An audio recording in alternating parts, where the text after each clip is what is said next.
Bonjour, bienvenue à la présentation de la formation Entrepreneuriat et engagement social. Lors de cette formation, je vais me présenter, expliquer qu'est-ce que c'est l'entrepreneuriat à impact et dérouler qu'est-ce qu'on va faire pendant 21 heures et aussi comment va se passer l'évaluation de votre cursus sur ce sujet. Alors, en quelques secondes, donc moi, c'est Kim.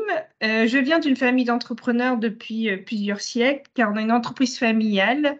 Depuis quelques années, je suis actionnaire dans plusieurs entreprises, espaces de coworking, entreprises dans l'impact. Sinon, au niveau professionnel, j'ai travaillé pendant 6 ans au sein de 2 pôles étudiants entrepreneurs à Paris, où j'ai accompagné plus de 200 jeunes entrepreneurs. Et depuis 2020, j'ai créé ma propre structure d'accompagnement qui s'appelle WhatsApp Camille et on accompagne des jeunes entrepreneurs de 50 ans et plus à créer ou accélérer leur projet entrepreneurial. Donc, l'entrepreneuriat, c'est un sujet que je connais bien et sur lequel j'ai beaucoup de plaisir à présenter mes compétences. Alors, on parle souvent des mêmes entrepreneurs, des gens qui réussissent dans la vie et qui ont une bonne réputation. Donc, par exemple, comme Xavier Niels de Free, qui a aussi créé Station F. Alors, moi, comme je suis gourmande, j'avais aussi envie de vous parler de Pierre Hermé et de ses fameuses pâtisseries. Et dans les projets à impact, Julie Chapon, qu'on ne connaît pas forcément, mais vous avez dû utiliser au moins dans votre vie l'application Yuka quand vous allez dans un magasin pour savoir si le produit est ou pas de bonne qualité. Alors, on parle souvent d'entrepreneuriat, on a souvent la vision de l'entrepreneuriat des startups, donc des projets qui lèvent des fonds, qui créent 50 emplois à l'année. Mais en final, il y a quand même plusieurs formats. Donc, l'idée de l'entrepreneuriat, c'est de créer une activité économique pour répondre à un besoin, une problématique que rencontre notre cible. Il y a plusieurs formats d'entrepreneuriat. Donc, je vous ai parlé des startups. Donc, c'est ces projets qui sont souvent des plateformes, des applications, qui sont des projets qui vont lever des fonds rapidement, qui vont passer de 1 à 10 en une année, voire à 50 ou à 100.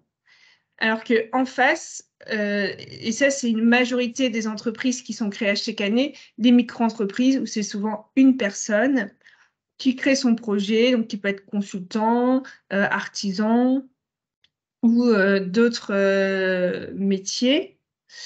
Sinon, il y a aussi l'intrapreneuriat. Donc, c'est le fait de créer une société au sein d'une entreprise qui est déjà existante. Un projet qui est quand même aussi très important, tout ce qui est reprise d'entreprise. Donc, par exemple, les entreprises familiales. Donc, on a pas mal d'entreprises sur ce sujet-là, comme la famille Mullier, où on reprend l'entreprise de père en fils.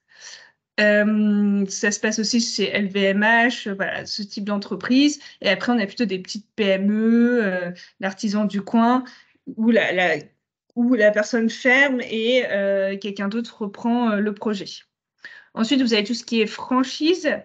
Il y a des exemples types qui sont McDonald's, le fait d'acheter un nom, mais aussi tout ce qui va être les clients, tout ce qui va être la réputation aussi du projet. Et un sujet qui va nous intéresser plus particulièrement dans cette formation, qui est l'entrepreneuriat social. Donc ça, je vous en dirai plus tout à l'heure sur le sujet. Mais les 3 points vitaux quand on crée une entreprise, c'est quand même tout ce qui est ressources humaines. On ne peut pas créer un projet si derrière, on ne sait pas gérer, on ne sait pas se gérer soi-même, sa gestion du temps, ses envies, ses besoins. Et si on a une équipe et qu'on ne sait pas la manager, le projet, il y a de fortes chances qu'il tombe à l'eau. On ne peut pas créer un projet si on ne sait pas quels sont nos besoins financiers, quels sont les besoins si on doit lever des fonds, quels sont les coûts divers et variés. Donc, c'est aussi un sujet qui est hyper important et sur lequel on va aussi s'arrêter quelques instants lors de la formation. Et tout ce qui touche aussi le modèle économique. Donc, qui est notre cible ? qui sont nos partenaires, comment on va toucher cette cible et quels sont les coûts au quotidien et les dépenses et les ressources qu'on va acquérir grâce à ce projet. Donc voilà, c'est des sujets qui sont hyper importants au niveau de l'entrepreneuriat, sur lesquels on va aussi travailler lors de cette formation et sur lesquels il faut toujours prendre le temps d'avoir une réflexion stratégique. Alors, quels sont les avantages de l'entrepreneuriat? Quand vous posez cette question à 10 personnes, vous allez avoir potentiellement 10 réponses différentes. Mais quand on crée une entreprise, on la crée parce qu'on s'est rendu compte qu'il y avait un besoin ou parce qu'on a toujours eu un plaisir dans sa vie et en fait, on a envie que ça devienne notre projet de tous les jours. Donc, par exemple, on adorait faire de la poterie. Donc, on a décidé de créer un projet sur la poterie. Ou on a fait des études en com et on s'est rendu compte que le salariat ne nous allait pas. Donc, on crée son agence. Ça permet aussi de redonner du sens à son travail parce qu'on travaillait dans une structure, on était maltraité. Et le fait de créer sa propre structure, ça nous permet de choisir nos partenaires et aussi nos clients. Et ça nous motive à nous lever tous les matins. Créer une entreprise, souvent quand on est seul, forcément, on est un peu Shiva. On a un bras pour faire la communication, le développement commercial, les recherches de financement, le site internet, l'expérience utilisateur. Donc, pour moi, quand on crée une entreprise, on acquérit, je pense, en 1 an plus d'expérience que dans 5 ans comme salarié dans une boîte classique. Et le fait de monter un projet, d'avoir des petites réussites, forcément, ça va nous impacter sur notre estime de soi et aussi sur notre confiance en soi et dans nos compétences. Ce qui veut dire que le fait de réussir, on aura envie de partager notre expérience. Ça va aussi nous permettre de se dire, j'ai réussi, j'ai fait ça, et même si j'arrête le projet, j'ai acquis tellement de compétences que je peux aller chercher un emploi que je ne serais peut-être pas allé chercher comme salarié parce que j'avais peur, parce que je n'avais pas les compétences. Et bien sûr, la reconnaissance de vos interlocuteurs, ce qui veut dire que souvent, il y a un peu une fierté et un peu une jalousie quand vous dites que vous entreprenez parce que les gens, ils trouvent ça assez courageux. Bon, ce n'est pas toujours le cas, mais il y a quand même une forme de courage à créer son entreprise et de reconnaissance aussi des gens avec qui vous travaillez.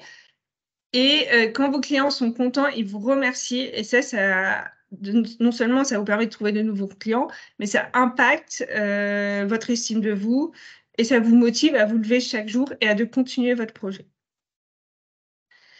Alors, donc là, je vous ai parlé de l'entrepreneuriat, je vous ai parlé de différents formats d'entrepreneuriat, mais nous, sur ce quoi on va se focaliser pendant cette formation, c'est l'entrepreneuriat à impact.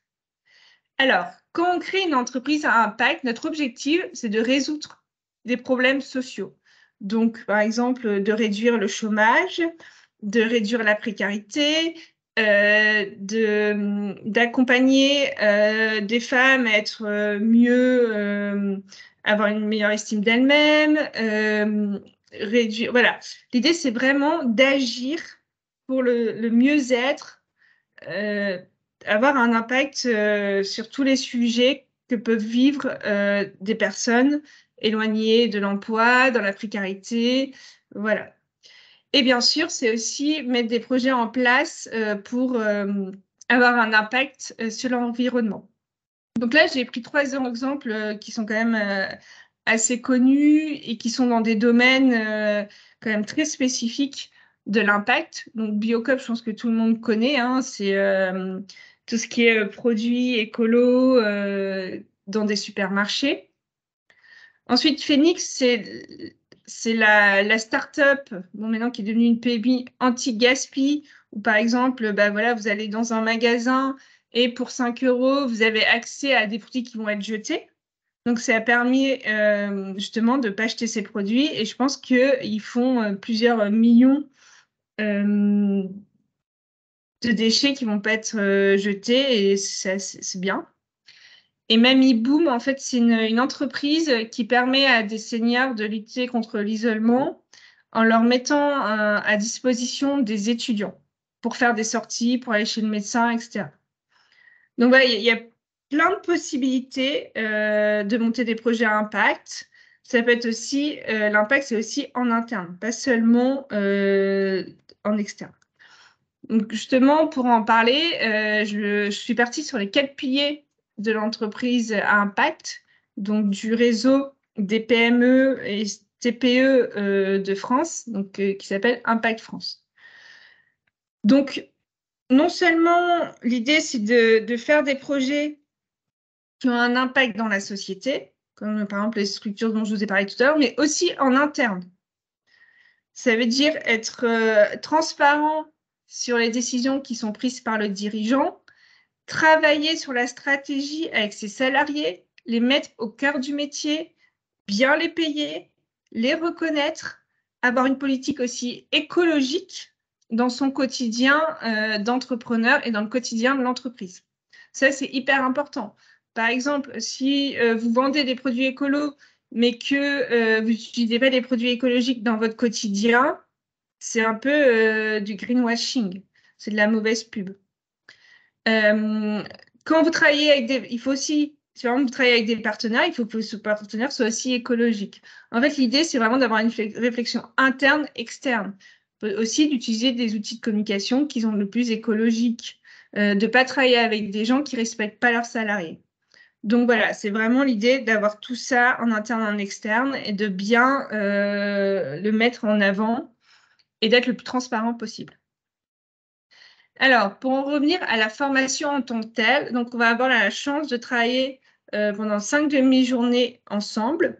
Alors, vous n'avez pas besoin d'avoir de prérequis en soi parce que je vais vous aider à partir d'une idée à développer le projet et à en faire potentiellement une entreprise viable. Alors, je vais vous faire des présentations. Vous aurez donc accès à des ateliers pour vous expliquer les bases de l'entrepreneuriat. Vous allez même créer une entreprise fictive et vous allez présenter cette entreprise fictive à des entrepreneurs. Donc, à l'issue de cette formation, vous serez très clair sur ce que c'est l'entrepreneuriat, les enjeux et l'intérêt d'être entrepreneur. Et vous aurez aussi les compétences pour créer votre société. Alors, comment ça va se passer? Ça va être en 3 niveaux. Donc déjà, il va y avoir une sensibilisation. L'action, donc en effet, en créant cette entreprise fictive, mais aussi via les différentes formations. Alors, donc c'est, comme je vous disais, 5 demi-journées. Donc, dans un premier temps, vous allez avoir un exercice en groupe qui est Pitch un produit X. Donc, je vais prendre une image un peu originale et en groupe de 3 personnes, vous allez devoir créer tout un projet autour de ce produit. Donc, pendant 15 minutes, vous allez réfléchir à un nom de produit, un slogan de produit, aux canaux de communication que vous allez utiliser pour faire la promotion de ce produit, aux canaux de développement commercial que vous allez utiliser pour présenter et vendre ce produit, bien sûr son tarif, mais aussi présenter la cible de ce produit. Et ensuite, vous aurez 5 minutes pour présenter votre entreprise à vos collègues. Et votre objectif, bien sûr, c'est d'arriver à vendre ce produit et à faire la promotion de votre entreprise. Ensuite, suite à cet exercice, on va définir qu'est-ce que c'est l'entrepreneuriat. Dans un troisième temps, je ferai une présentation de ce qu'on va faire ensemble sur les 4 autres après-midi. Et on va commencer à travailler sur votre entreprise fictive. Alors, l'idée, c'est que vous cherchiez, donc on va faire des groupes de 3, voire 4 selon le nombre que vous êtes. Et en partant des objectifs du développement durable créés par l'ONU, vous allez créer une idée. Donc, par exemple, travailler sur un projet pour éradiquer la pauvreté à Paris ou permettre à des enfants migrants d'aller à l'école, réduire des inégalités, faire des projets autour des égalités femmes-hommes. Enfin, voilà. en partant de ces objectifs, vous allez commencer à avoir une idée. Le deuxième après-midi, vous allez présenter votre idée justement au reste du groupe. Dans un second temps, on va travailler sur l'étude de marché. Et dans un troisième temps, vous présenterez aussi votre étude de marché au groupe. Donc, qu'est-ce que c'est l'étude de marché? Ça permet d'identifier votre écosystème. Donc, qu'est-ce que c'est votre positionnement? Donc, où vous vous situez par rapport à vos valeurs, par rapport à vos concurrents.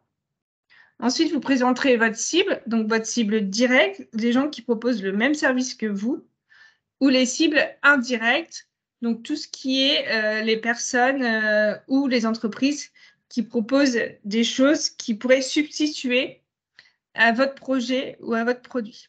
Donc, par exemple,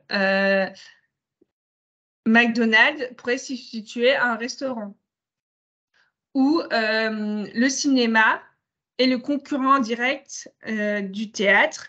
Netflix est aussi un concurrent direct du cinéma. Dans un troisième temps, on va travailler aussi sur qui sont votre cible. Je l'ai fait à l'envers. Donc, votre cible, ça va être votre cœur de cible, donc les gens qui vont principalement acheter votre produit. Donc, la majorité des gens qui vont acheter votre produit ou votre service.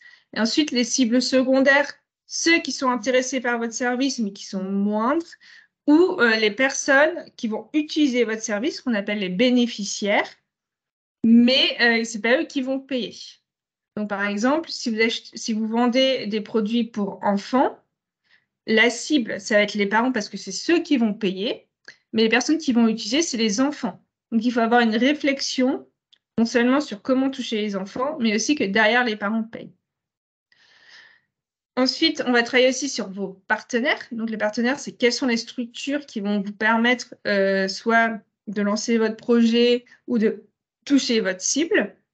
Donc, par exemple, je vais reprendre l'idée du jouet pour enfants. Par exemple, vous créez un jouet en bois pour des enfants avec des produits recyclés.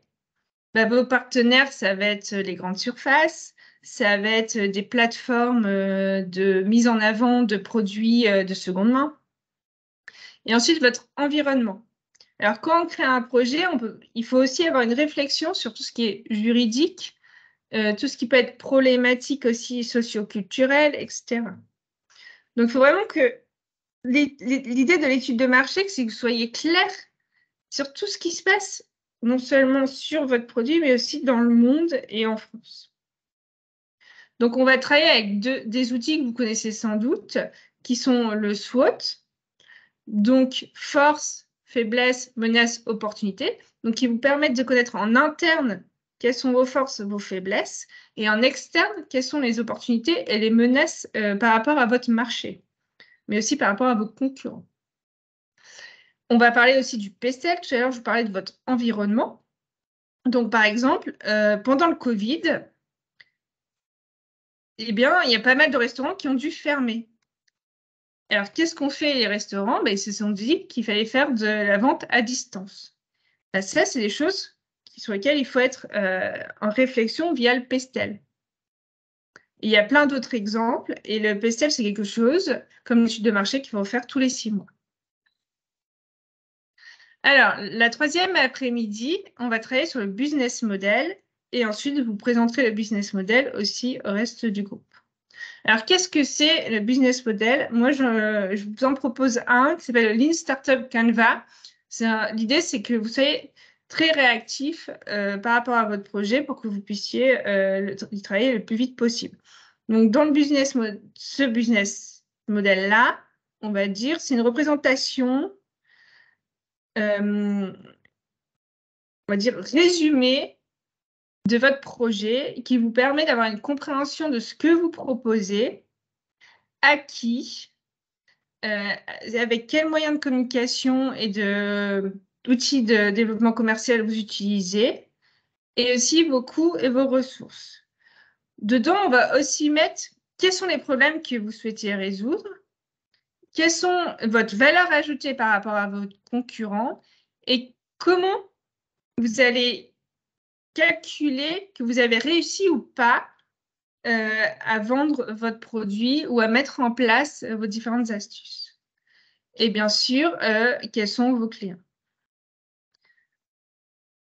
La quatrième après-midi, on va travailler plutôt sur le côté communication et développement commercial de votre projet. Ce sera aussi un moment où on fera un point avec moi sur votre projet, vos avancées, et on commencera à avoir cette réflexion sur la présentation que vous allez faire à un jury. Donc, quelles sont les attentes au niveau de vos canaux de communication? L'idée, c'est que vous ayez déjà commencé à mettre en place vos outils réseaux sociaux, donc par exemple votre compte Instagram, votre page LinkedIn, selon ce que vous proposez. D'avoir une réflexion aussi aux médias sur lesquels vous devriez avoir de la visibilité, donc via les relations presse. Donc par exemple, est-ce que vous voulez passer à la radio, à la télé, dans la presse média qui va être plutôt les journaux, le web, etc. Donc il va y avoir aussi cette réflexion des différents supports. Alors aussi au niveau des communications, tout ce qui va être partenariat, donc par exemple le fait qu'il y ait d'autres sites internet qui parlent qui renvoient vers votre site, ou si vous participez à des salons, ce genre de choses. Après, il y a tout ce qui touche le hors média. Donc, on parlait tout à l'heure des partenariats. C'est aussi le fait de participer à des salons, c'est de faire des flyers, des cartes de visite, tout support qui sont en dehors de Internet ou des médias classiques. Donc ça va être un sujet aussi très important sur lequel on va travailler. Vous allez sans doute avoir des formations dessus et nous, on appuiera par rapport à votre projet. On va aussi travailler vos canaux de vente. Donc tout à l'heure, on a parlé des réseaux sociaux pour la communication, mais ça va être aussi un outil pour vendre votre produit. On va aussi peut-être mettre en place une landing page. Vous allez pouvoir présenter votre projet et récupérer des adresses, etc., pour potentiellement derrière faire des newsletters et faire la promotion de votre produit. On va avoir une réflexion aussi si vous avez un produit, quelles sont les structures sur lesquelles vous pourriez vendre en réel vos produits, etc. Et il y a aussi une réflexion d'apporteur d'affaires. Donc, par exemple, si vous êtes consultant ou vous vendez des services, de trouver des personnes qui vont faire la promotion en échange d'un pourcentage sur le chiffre d'affaires de votre service. Et on va aussi, bien sûr, réfléchir à vos tarifs. Alors, la dernière après-midi, c'est l'après-midi un peu challenge.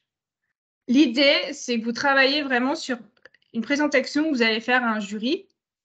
Donc, vous avez déjà travaillé en groupe, déjà à vous tester à l'oral, tester le fond et la forme. Ensuite, devant moi, vous allez faire et le reste du groupe, présentation blanche. Donc là, c'est un peu test 1. Et après, le grand jury, devant un jury donc composé d'experts. Donc, qu'est-ce qu'on attend de vous pour cette présentation finale? Donc déjà, dans un premier temps, présenter pourquoi vous avez fait ce projet. Quelles sont les choses, les problématiques qui sont rencontrées par vos bénéficiaires ou par vos clients. Donc là, ça va être un pourcentage, ça va être une histoire que vous avez vécue, une histoire que vous avez lue dans la presse. Ensuite, qu'est-ce que vous proposez comme produit ou comme service? Comment vous vous positionnez par rapport au marché existant, donc ce que vous aurez fait par rapport à l'étude de marché. Donc, quelles sont vos valeurs? Pourquoi on va acheter votre produit plus qu'un autre?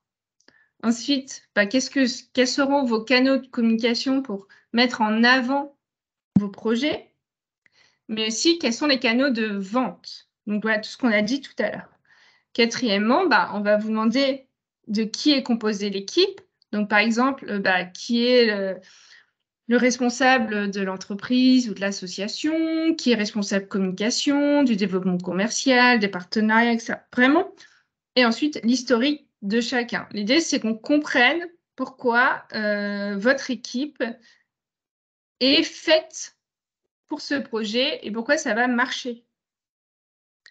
Ensuite, vous avez aussi, là j'ai oublié de le mettre, ce qui est quand même grave, l'équipe.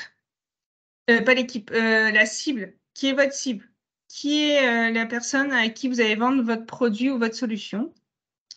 Et en dernièrement, quelles sont les prochaines étapes? Donc, dans les 6 mois, dans les 1 an, 2 ans, 3 ans, par exemple, du recrutement, lever des fonds, trouver un local, créer son site Internet. Donc, ça va être des petites étapes, mais qui sont quand même importantes, ou des grosses étapes qui vont quand même avoir un impact sur votre structure.